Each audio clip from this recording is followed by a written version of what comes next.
Kali ini kita akan membahas sesuatu yang spesial.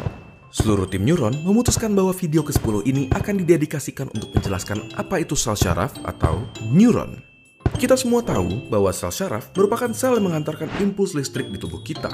Otak kita terdiri dari sekitar 86 miliar sel syaraf yang bekerja sama dalam menerima maupun menghantarkan impuls antara otak dan seluruh bagian tubuh lainnya.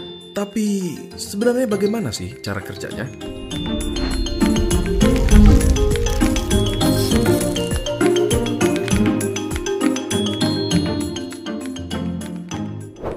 Pertama, kita mulai dari strukturnya terlebih dahulu. Salah satunya ada yang namanya akson. Bagian ini bertanggung jawab dalam transmisi impuls listrik dari satu sel syaraf ke sel syaraf berikutnya, yang akan berujung ke target akhir yaitu organ ataupun otot.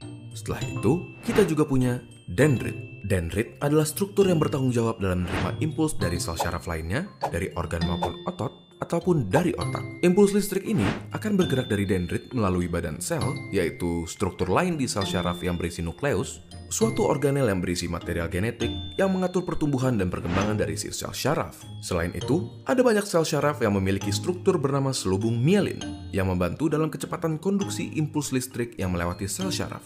Tahu nggak, konduksi listrik di badan kita bisa mencapai 120 meter per detik di sel syaraf yang mempunyai selubung mielin. Oke, kita sudah mendapatkan gambaran dari struktur sel syaraf.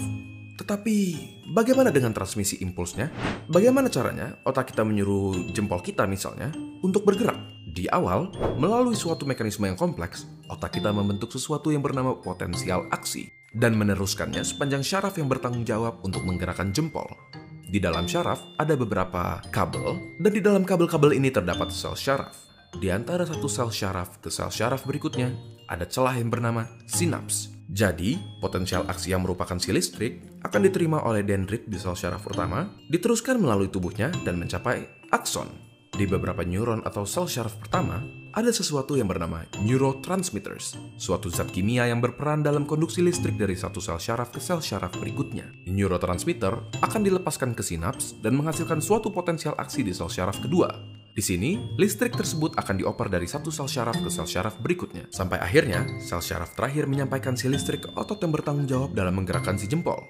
Alhasil, jempol kita pun berhasil digerakkan. Melalui pengertian proses ini, lahirlah nama neuron dengan harapan kami dapat menerima informasi, mengolah informasi, dan menyampaikannya kepada kalian semua dengan tujuan mengedukasi. Kami ingin mengucapkan terima kasih kepada semua dari kalian yang senantiasa mendukung kami selama ini, dan kami juga mengucapkan selamat datang kepada kalian yang baru hadir di dalam perjalanan panjang ini.